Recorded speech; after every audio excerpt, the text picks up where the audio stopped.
Assalamualaikum warahmatullahi wabarakatuh. Salam sejahtera untuk kita sekalian. Salam. Jumpa bersama saya, Chef Natagaku.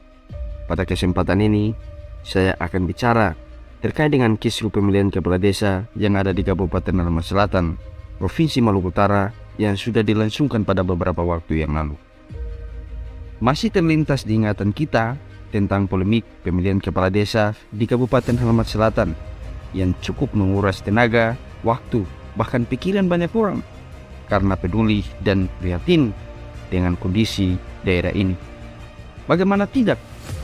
Proses demokrasi melalui momentum pemilihan kepala desa di Halmahera Selatan banyak yang dinilai bahwa pemerintah daerah turut mengintervensi lalu terkesan mengambil hak demokrasi masyarakat. Pasalnya, ada calon kepala desa yang menang dalam proses pemilihan yang berlangsung pada beberapa waktu lalu.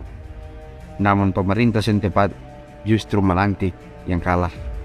Tidak hanya itu saudara-saudara, bahkan ada calon kepala desa yang lain yang telah menang dengan selisih suara yang cukup banyak, tetapi dipaksakan di tingkat kabupaten untuk dilakukan perhitungan suara ulang. Lalu kemudian mirisnya setelah dihitung ulang, ternyata hasilnya cukup berubah drastis. Yang tadinya kalah dimenangkan pada tingkat kabupaten dan yang menang dikalahkan. Saudara, apakah ini adalah bentuk dari tanda-tandanya mati sebuah demokrasi di Kabupaten Halmahera Selatan? Padahal kita telah ketahui secara bersama bahwa momentum Pilkades adalah sebuah pesta demokrasi yang diselenggarakan di tingkat desa, yang itu harus tetap dikawal dan dijunjung tinggi nilai-nilai berdemokrasinya, apapun konsekuensinya yang dihadapi. Menjunjung dan memperjuangkan hak masyarakat adalah salah satu dari nilai demokrasi yang dimaksud itu. Aristoteles dalam teorinya dia menjabarkan bahwa demokrasi adalah suatu kebebasan warga masyarakat, dan prinsip dari berdemokrasi itu adalah kebebasan itu sendiri. Jika demikian, maka kebebasan hak dalam memilih pemimpin harus dijunjung tinggi, karena sejatinya hal itu adalah merupakan sebuah wujud dari demokrasi itu. Sebagaimana pengertian demokrasi secara harafiahnya, dari rakyat, oleh rakyat, dan untuk rakyat, begitu pula yang harus diterapkan sebagai negara yang menjunjung tinggi nilai-nilai berdemokrasi.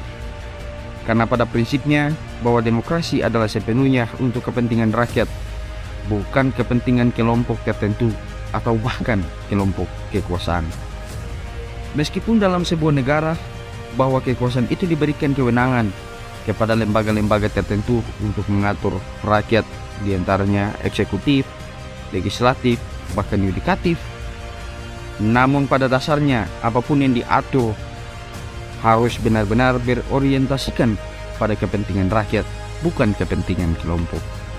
Nah, saudara-saudara, sampai di sini kita harus memahami bahwa kedaulatan rakyat yang menjadi wujud bagi suatu negara demokrasi itu. Rakyat bebas berpendapat selagi tidak mengeluarkan kata kotor. Rakyat bebas memilih siapa pemimpinnya, dan rakyat berhak untuk hidup yang sejahtera. Tugas negara adalah untuk mengamankan hak-hak dari masyarakat itu. Jika tidak, maka itu berarti demokrasi kita sedang dalam bahaya.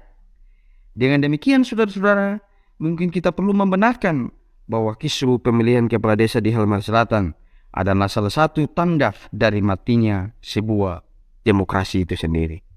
Sekian dari saya. Assalamualaikum warahmatullahi wabarakatuh. Salam sejahtera. Salam.